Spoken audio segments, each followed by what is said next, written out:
Coaches Show is presented by Window Concepts and Affinity Plus Federal Credit Union. Now, it's the Gopher Coaches Show with Lindsey Whalen and Ben Johnson. Welcome into another installment of the Gopher Coaches Show. I'm Ahmad Hicks alongside K-Fans Justin Gard and men's basketball coach Ben Johnson. Coach, been a while since we talked. Hate to bring up the bad news, but 5 straight losses, only 1 win in 2023. But I want to talk about something positive, that Indiana game. You only had 6 players in that game that logged 5 or more minutes, and you guys almost pulled out a victory. How tough of a pill was that to swallow, that game that you know you probably should have won? It was tough, just from the standpoint of obviously you want to win every game that you compete in, but couldn't have been more proud of the effort that our guys gave from start to finish. Our goal every game is within the last 4 minutes and on down. You want to do enough to give yourself an opportunity to win, and to have the lead with right around a minute to go with a shot to really extend it and a play to extend it. You couldn't ask for anything more from that standpoint, and now we just got to do a better job closing. I remember, I think off-season you talked about Jamison Battle getting himself in really good shape. I don't think it was because you wanted him to play 40 minutes every game, but essentially that's what's had to happen because of COVID and some other things. So with Dawson out specifically, I mean, what have you seen from Jamison as he's worked himself back into health and really had to shoulder a lot of the pressure and a lot of the load? He really has, and he logs a ton of minutes, and we're asking him to do a lot on both sides of the ball. One of the big steps I think he's made is just defensively, being more locked in, engaged, guarding perimeters now, guys at the athletic 3 position, doing a great job at that. So to continue to get him to be that two-way guy, to be able to defend and be able to have some offensive production, I credit that to just his mindset, and his conditioning is definitely where it needs to be this time of year. And now it's our job. We got to try to spell him a little bit so he's not playing all those games at 40 minutes, but some games we need it. Well, you talked about him earlier this season, and after that game in Indiana, you said you were really pleased with how he didn't press, and he just let things come to him, and how, when you're down a couple of players, some stars want to step up and do everything. The next game, he had 20 points as well, but a bigger loss for you guys, a 20-point loss to Northwestern. What do you say to your leader to keep him encouraged and locked in, despite, putting up good numbers but not getting the results you guys want? Well, Jamison's a competitor, and so from the standpoint, when the game is on the line or we got a game or opponent coming up, you don't really need to do a lot of convincing. I mean, when the ball is jumped, he wants to go out there and play and compete. And, he's like all the other guys. He understands what we have, and that where his leadership comes into play, where he knows he has to carry himself a certain way, especially with the younger guys that are going to follow his lead. And so from that standpoint, I think he's done what's needed leadership-wise, and you can't be frustrated. You got to roll with the punches, and whoever we have available is going to play, and then we got to have the older guys just be able to kind of carry the lead. You've talked all season about one of the issues with a young team is that just the details might not always be where they're supposed to be. They're there for a little bit, and then they go away for 3 minutes. All of a sudden, the game's over. So what specific details have you been looking at maybe the last month or so of, hey, if we clean this up, we can get a victory. If we clean this up, we can make it a closer game. What types of things are you talking about there? Yeah, it's as simple as, we've had games where we got to the line and we've been able to make free throws, and how that impacts winning in an immense way. Turnovers is obviously another one. I think the Indiana game we had 5. That impacts winning. The more possessions you can have, but then also the less you give an opponent to score. Those catastrophic turnovers that we've had where, they're runouts and they lead to direct points. Those are major details. And then again, I think you talk about offensively, it's screening who you need to screen. It's being able to execute a play out of a timeout, or the start a half or start the game. And I think building on all those little detailed things comes into play. Now, kind of leading into our next question, we'll touch on this subject a little later on, but your freshmen, Farrell Payne, Jaden Henley, playing more, especially in that game against Maryland. What did you start to see from these young guys to warrant more minutes for them and give you more confidence to put them on the court? Yeah, it's being able to see them every day in practice. And now they've logged enough minutes where I don't really view them as freshmen. And so now they need to think like that and kind of act and play accordingly. And I think the game has little by little slowed down for them, so now they're able to see it, and it's not going at warp speed. And that's allowed them to play slower, and to make right decisions and right moves and correct plays. And I think they've done a good job of steadily kind of staying in their lane and doing things that they do really well and sticking to that and not kind of getting outside the box. And when players do that, not only do you build your own confidence, but you build confidence in your teammates and confidence in staff. Now, there's 3 of us at the desk right now. We have a crew of 3. That's a total of 6. Yep. I can do that math. How many more people were in this beautiful Athletes Village gym than right now? 6 last week when you were going through COVID protocols. We had 5, I think. So we had more. So we had more. We had more. We had a couple subs. I think we had 5 and 1 sub. Jackson Parcell was our sub guy, and then we had a bunch of managers out there. So it was a week where, you want to improve as a team, but you're kind of handcuffed in what you can do. So we got a lot of skill work in. Was able to rest a couple of guys that had logged some minutes, but it is a unique time. When you don't have the bodies, it makes it it's a little bit challenging. Yeah. I think the biggest thing is you don't want your players to feel that. You don't want your players to feel the burden of what they got to do when guys are out, or if they're in new roles or new positions, to feel that and having to learn new things on the fly.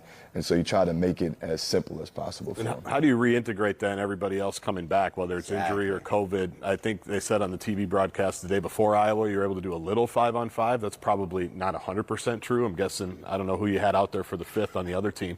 So how do you reintegrate everybody back in and make sure they're still feeling good, because a couple of them are out sick? You just throw it to the fire. We're in a position where we just roll it out there and say, we got to figure it out. Luckily we got some young guys that got some fresh legs, and I just tell them it's almost like AAU. You got to go out there and hoop.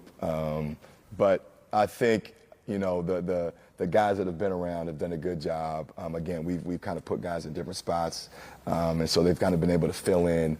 But that is part of the truth is when your numbers are low, the guys know when they come back, they got to come back being ready to go. Right. We don't have the luxury of necessarily easing them in. There's no acclimatization period. There's not a lot of that. So they've done a good job. I mean, the guys that were out literally did not touch a basketball for 5 days, and we threw them out there, and they did a good job, and they competed. And I think that's the biggest thing, especially this time of year. It can go 2 ways. Guys can stick with it, or they can be ready for the next thing. And I think our team's done a good job of sticking with it and continue to fight and continue to compete. Now, I know there's no way to prepare for having 5 players to get ready for a game, but is there something that you do when the players are on a break? I remember a couple of years ago, Alabama, Nick Saban kind of ruffled some feathers when he gave all of his players Apple Watches to make sure they were keeping up and doing some movement. Do you guys track that when they're on a COVID break and have to be sidelined, or do you just sit in your room, relax, and we'll take care of it when you get back? Yeah, no, there wasn't a whole lot that we were able to do. Obviously guys are supposed to follow, our protocol and be isolated, so that makes it a little bit challenging. But, you're in daily contact with them. I know, one of them did a bunch of push-ups. He was telling me every day that was kind of like his workout. So I just said, we'll take it. Knees in the room too. We'll take it. We've done some creative things in the past, or maybe you slide them a workout video and they can do those aerobics or calisthenics in the room. But, outside of that, you just hope that, when they get back, that you kind of have a day or a day and a half to maybe just get their legs underneath them, and then again, throw them to the wolves and kind of hope for the best. Well, and the push-ups are going to have to take a sideline or be on the sideline, because I think it's 8 games in 11 days or something crazy like that now because of the game that was canceled or postponed with Illinois. You've got a pretty meaty stretch coming up, so I suppose all the rest was good in that regard. No, it was. And again, we've had all of our guys have probably logged more minutes than they needed to, so it was a good break for everybody. And the guys that were here did not have the pounding of a practice and be able to get some skill work in and get a couple of days off here and there was good. Because we do have a stretch coming up because of the cancellation that we had to move the Illinois game. So I think it is 5 games in 11 days. There you go. I wanted to make it more daunting. But I appreciate that. With travel added in, makes it a little bit more challenging. And so you can't necessarily win a game, but you can lose it based on your preparation and based on how you view the week when you have a schedule like this. So, coming towards the end of the season, you're really mindful of all right, what's the best way to travel or to manage a 5-game and 11-day period. Needless to say, your players are going to get well acclimated with the cold tub and the recovery process here in the next couple of weeks. Still to come, we have to burn one of our TV timeouts for the Gopher Coaches Show, but we're talking something positive, like a 1,000-point score here for the University of Minnesota. We'll talk about that on the other side of the Gopher Coaches Show. Stick around.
You're watching the Gopher Coaches Show.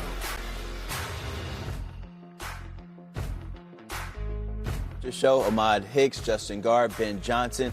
The Gophers, despite their record, have some really, really talented players on this basketball team, and one of them is the guy who's leading the charge, has a bunch of assists, bunch of double-doubles this season, and you want to talk more about it. Yeah, Talon Cooper, we had him on set a few weeks back, and I think at that point he had just gone over 500 assists for his career. Obviously, he was a big portal addition for you. We saw his little dream shake there before the break against Iowa. Has had to be, I'm guessing, a little bit more offensively minded than maybe he was even used to with Dawson being out. So what's it been like kind of watching him navigate this difficult stretch? Yeah, no, he's done a great job. Not only do we throw a lot on his plate as far as just responsibilities, but talk about a guy that logs a lot of minutes. Yeah. And then also, you know, to start the year making the jump from where he was at to Big Ten basketball and being acclimated to every day, you know, in the non-conference, you got the target on your back because you're playing, you know, a lot of bye games. And then once you get into the league, the challenge of the schedule of going against guys that are high level every single day and then be able to produce at that level. So I think he's done a really good job managing it. He's done a good job with his leadership. He's done a good job of just getting guys involved throughout the year, and you could tell by his numbers he's had a really good college career. Regardless of the place where he played before and now, can you just talk about how hard it is to score 1,000 points in college basketball? Yeah, no, I think I don't care what level you're at. If you can score 1,000 points, you're doing a lot of good things. Right. And you're on the court, you're playing, you're available, and that's a credit to Lon. You know, I think he's been really durable throughout his career. He's shown up every single day, and then he's been able to get better. You know, you only get 1,000 points if you're able to get better every single year, which means you put a lot of work in. Now, you have some guys on your team that probably are getting a head start towards their 1,000-point careers. Ola Joseph, Henley, and Payne. They just recently cracked the starting lineup. 3 freshmen starting for you guys for the first time this season. Is that a sign of what's to come? You giving those young guys more minutes, as you talked about earlier, or is it, hey, they just earned these minutes and we don't have anybody and they have to go play? Well, I think it's a combination of both. I think we talk about when you're presented an opportunity, you know, you got to run with it. And you don't ever want to have people be out or have injury, but it does present opportunities for others to fill the role and fill a void. And those guys that have taken that opportunity, each of them has had that at some point this year, and they ran with it. And so now I think you're seeing guys that are being comfortable in that role, and their production and the trust is building with every game, and it's fun to see. Well, let me ask a follow-up after that. You talked about players getting comfortable and the game slowing down. Have one of those guys had that moment where they came to you and said, Coach, what you used to tell me this past summer or earlier in the season, it all makes sense now? Have one of them had that moment this year? I think, you know, I talked to Pharrell, must have been 2 days ago, and we were just talking after practice. He just made the comment that, you know, you don't really know what it is until you go through it. Right. And now that he's been through kind of like the gauntlet, he can look back and reflect and say, man, this is real. Yeah. But then he also can see that, like, I've progressed from the beginning of the year to the middle to now, with just my mind frame and my approach and my outlook and my confidence. And that's what you want. You want young players to be able to play, but also to get something out of it. Well, I thought those 3 specifically gave you a spark against Iowa. I know Pharrell battled foul trouble, but even in the second half, it looked like he and Ola Joseph were playing off of each other a little bit. They've got a little chemistry going. And Joshua in the first half, I thought was spectacular and very mature, I thought, as well, because he went on a little bit of a run, and he didn't take the shot I would have taken, the shot you probably would have taken it as well. Like, just to see if it's really my day. Like, I thought he was pretty good, but also mature, I guess, in the way that he went about the game on Sunday. Oh, he was. Josh is unbelievably coachable. Wants to be good so bad, and works on his game so much, and is a kid that you enjoy coaching because he wants to be taught. He wants lessons. He wants that hard coaching. And that is like kind of the small victories, because at the beginning of the year, maybe in the middle, Josh is taking some of those shots. Right. He's taking I was waiting for it. Oh, he's for taking sure. the heat check. Yeah. But through hard coaching, he's realized that, you know, when you get hot, you still got to stay in your lane and do what you do. There was a 3 on the left wing that I knew he wanted to take bad. And I'm yelling, drive it. And maybe a month or 2, he's still jacking it, but he drove it and he made a basket in front of the rim. And it's just, you show those as examples to guys about when we're telling you stuff is to put you in position to be successful. The 3 he took was good. It was wide open. It wasn't early. It was it was in his spot. Like, I'm good with those. And so that's the maturity of a young player that gets that because he's been able to play. Right. Like, a young player that doesn't get a ton of minutes doesn't have the opportunity to go through kind of that maturation process. And so you're waiting for that to a sophomore year. Whereas these 3 guys specifically have gone through that their first year. So now as a sophomore, they're going to feel like almost juniors because of those game experiences. I'm putting you on the spot now. You used to be a player. It's easier to say that when you're a coach compared to being a player. As a player, were you taking that heat check shot? Well, thankfully, I played for a guy who verbally would let me know, Kevin O'Neal to start with, and then here for Dan Munson. But I was fortunate to play a lot as a young player, and so I reflect back on those experiences. And, you know, the record isn't what we wanted, but there's still a lot to get out of this year for a lot of our guys, especially ones that are coming back. Right. And that's a key factor. You want your young players to continually be put in situations where they can grow and learn from, good and bad.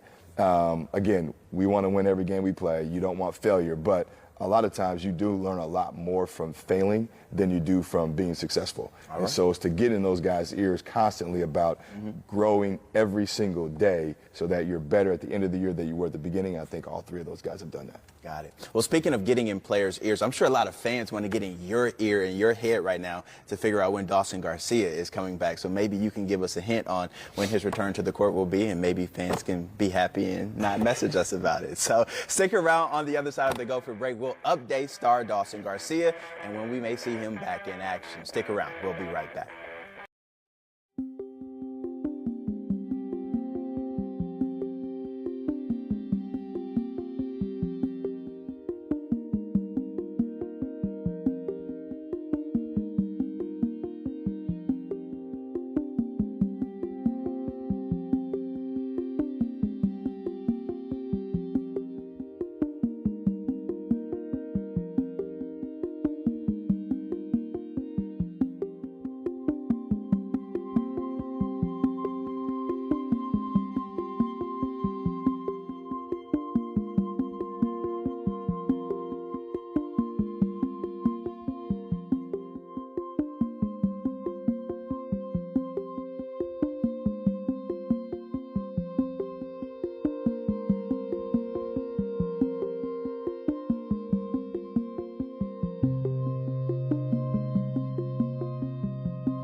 Welcome back to the Gopher Coaches Show.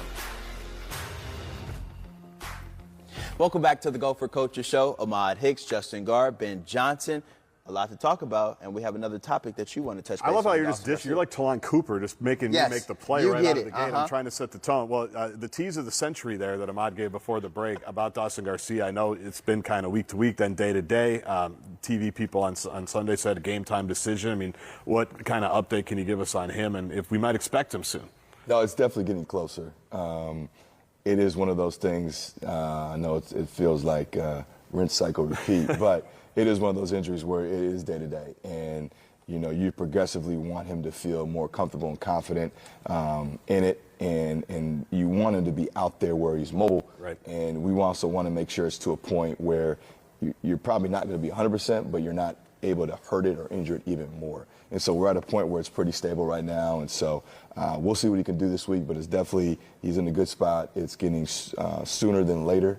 Hopefully, but we're always going to take precaution and make sure that our players' health is number one. Is that how the decision kind of gets made? It's like you go put him through a workout, you put him through pregame, whatever it is, and then you talk to all the people involved and go, how are we feeling about this? Yeah, I know it is. And the players, they know their bodies better than anybody. And so I do rely, especially on an older guy, how are you feeling? Right. And to be truthful about it. Because, again, it doesn't do anybody good if you force it early and then they can play X amount of minutes, but then after the game, it's sore, and now they're out another 2 weeks. Right. Like when guys come back, you want them to be back for the long haul, and that's the goal. We want him to be able to be back and finish the season. And so he's taking the right steps. Our training staff has done the right steps, and trust me, he'll be out there the second that he feels 100% or close to. Coach, I'm pretty sure that dealing with injuries and having to hold players back from themselves is one of the harder things about this job. But so far this season, everything I feel like has been hard for you. You guys have gone through a lot of adversity. You have to be the one mentally strong to go in and face your guys and tell them, hey, everything's going to be okay. This is the big picture. How do you get through that adversity each and every day? What do you do to cope with everything? Well, I think a lot of it is just knowing it's part of it. Right. We talk about life a lot, and trust me, I'm sure all of us can attest that in your course of the day, there's a lot that you're doing that you'd rather not do, but you have to do, right? There's adversity like that chores at home, yeah. Exactly. There's adversity that it hits everybody, and so it's part of it, and you've got to understand that the clock doesn't stop. I mean, regardless of what happens, we're going to play 5 games here in the next 11 days, and the circumstance is what it is. You just can't dwell on the stuff you can't control. And you got to be able to push forward and try to find positives within that. And then I think also is finding goals and growth that can not only motivate yourself, but motivate your players to continue going. Do you feel like the team has bought into that pretty well, especially the younger guys? No, I think they have. I think, again, it's never easy on anybody. And there's always going to be times of doubt where, guys might question, why or what's going on or we can't do it or, man, how much longer is this? That's human nature. And we talk about to be successful, you have to fight human nature. And, again, the process of growing a program is not always easy. And especially when you want something to sustain it. I think that's in life in general. When, you're trying to do something and be consistent and be really good, it's not always going to be easy. And we got to be okay with that. You got to be okay with the grind and getting through the mud. And I think our guys have really kind of embraced that. And they've seen themselves get better, and they know at some point it's going to pay out. And their goal is to finish this year on a high note. Coach, that you led us right into our final question. We have 1 minute left. Final 5 games of the season, then Big Ten tournament. Obviously, you guys don't have the conference record that you want, but there's still a chance for you to go to the tournament if you win out. What's your motivation to your players the final 5 games and ahead of the Big Ten tournament? Is to continue to grow and again, end the season on a high note. You can't really control what happened in the past, but you can control what's coming up in the future. And so for our guys to understand, we're going to get guys back. When we do get guys back, we want to be playing at a good level so we can take advantage of that and then flip it and end the right way. There's nothing that says we can't win these next games that we have coming out. So it's all about the mind frame and being in the right mind frame and understanding that who we are and what we do as a program is all about finishing strong in the right way. All right. Up next for the Gophers, the Michigan State Spartans. That'll do it for the Coaches Show. Ben Johnson, Justin Gard, and Ahmad Hicks. You all have a wonderful night.